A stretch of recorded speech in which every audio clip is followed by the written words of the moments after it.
What's up, YouTube? This is Nick from Neon Dream Games, and this week I'm going to show you how I make a game design document.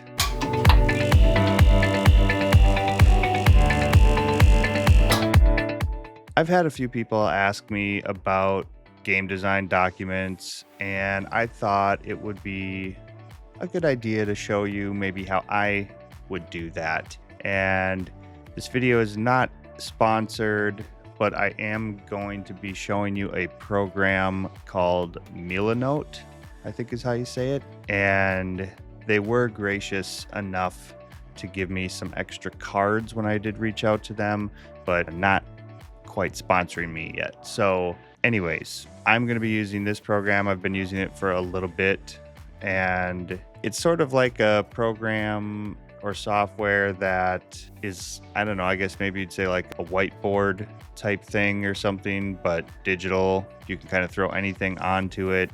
There's a different tools. So anyways, I'm going to be kind of showing my screen here a little bit, and this is kind of an overview of my game design document for Fruits versus Veggies. I'm going to talk a little bit about it and show you how I got to this point, and you guys can take of it as you will. You can use the same program, you can use the same principles to make your own game design documents, but I think the point here is making a game design document before you get started on anything, I think is worth the initial investment of time to do it. Even if you just spend like an hour to get something down. But of course, as you all know, I am a huge supporter of AI, and especially its role in helping you develop stuff, develop ideas, and brainstorm.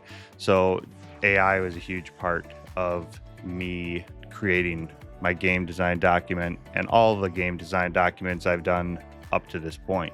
So let's just kind of dive in here. Usually where I start is by creating a board, and I have that on a different screen, my video game ideas screen up there. I'm not going to show you that screen because that's got all my ideas, and I got to keep some secrets, I guess, you know. But this is the game I'm working on, Fruits versus Veggies. If you didn't know, you can watch my devlog videos on this channel. But here's how I started. I created, sorry, my camera's a bit in the way, but I created one of these, a new column. I use these quite a bit. You can put a title on here. And as you can see, I dragged it over here, and I could say, you know, game info, whatever, you know, and then you can come in here and you start typing whatever you want to. This is the game info, and you can drag these things around, rearrange them. I can do whatever I want, but I'm going to delete this, and I'm just going to go over sort of what I've done here. Now, all this information that I've got in here is something that I worked with ChatGPT. Usually I start with some kind of a prompt with ChatGPT, like I want to make a video game about fruits versus veggies. It's a lane defense game like Plants versus Zombies, and it, you know, whatever other information I want to say. I might say I want them to attack each other. Help me flesh out this game. The more detailed you can be in talking with ChatGPT or AI, the better you're going to get a honed in result. Anyways, it kind of went through this whole thing, like game overview, the story and setting, gameplay, units, player abilities, level design, art and audio. So it kind of gave me all these different things. It started to flesh them out. And then what I do is I go through each section and kind of further refine each one. And then by the end of it, I say, you know, give me a revised game design document. And this is the kind of the thing I can follow the most while I'm making my game. I can look back on this if I'm kind of wondering what was it that I was trying to do. I can come back and I can tweak this, you know, some of this stuff like the story and setting. I don't even know if I'm going to use that really, but it's there, and I can come back and look at what I had put down for that. But Then I had certain asset packs, which I guess up here I can show you. So again, these are boards. So I drag a new board over and I say whatever I want to say for that art board. And I can, open that up and it's a fresh new board that you can use. But I'm going to back up and I'm going to delete that.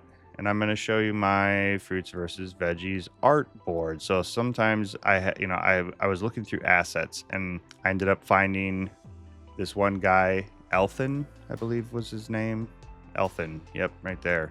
And I liked what he was doing with his art style and everything. And I realized he had these fruits and these veggies. And this is a little sneak peek. I'm not even sure I'm going to use all this stuff. In fact, I know I'm probably not going to use all this stuff. But the core thing here is like you have these fruit monsters, these veggie monsters, and I'm going to be using those as the basis of my game. This is just a place to put ideas and concepts. At least that's what I do. And it helps me to put it all in one spot. And again, these are all just columns, and I drag pictures in from the internet, basically. If there's a picture on the internet, you can just drag it on here, and it will just stay on here. You can load them, upload them, whatever you want to do. But that's what I do for my art. That just gives me a place so I can come back and look at all the art in one spot. So then let's go back to the main game design document. After I found those asset packs, I told ChatGPT about the different fruits and veggies that were in each asset pack. I believe I even told them the animations that each one had. So after I gave it that information, I was able to have it kind of spit out their roles, abilities, strategies and stuff.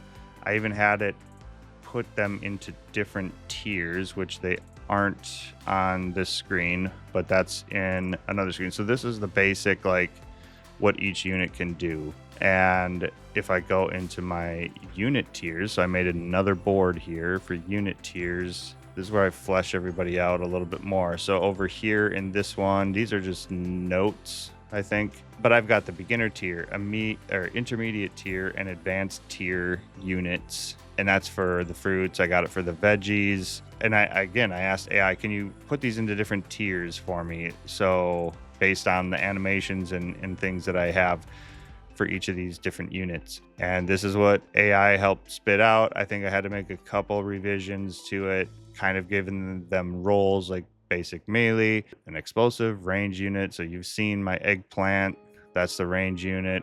I am currently working on the strawberry, which will operate very similar to like the onion and the green onion.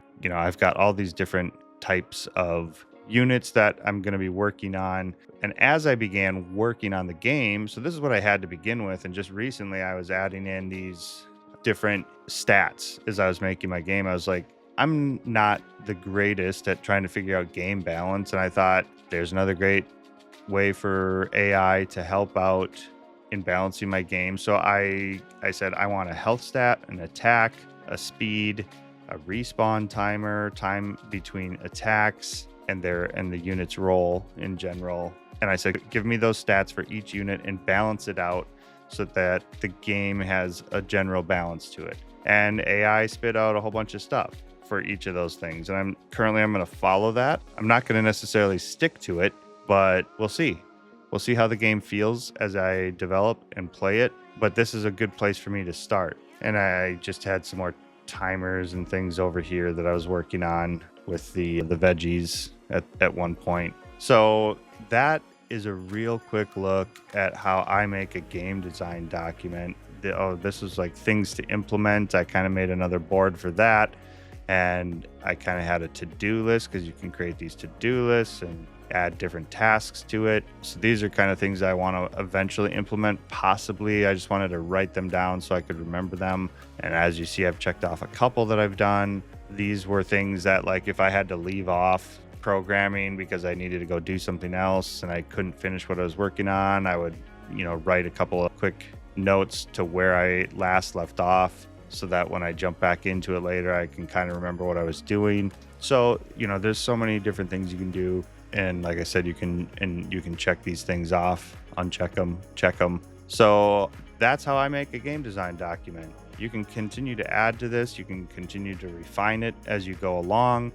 And I would really recommend that you do this. It doesn't have to take a long time, but it really helps to give you guidance when starting out.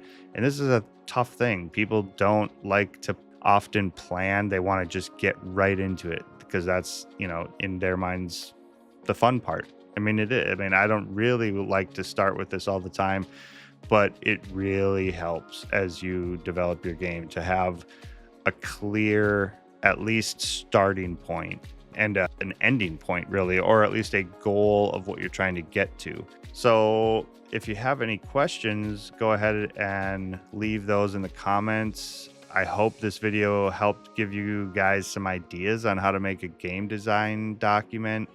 I think it's really important in the game development journey to do this. Leave any comments down below if there's something you do differently or how you make a game design document. There's really no one true way to do it. And I would love to hear how anybody else does it too, because I'm always open to trying and learning different things. I know there's some other softwares that people use, and I might check those out down the road too.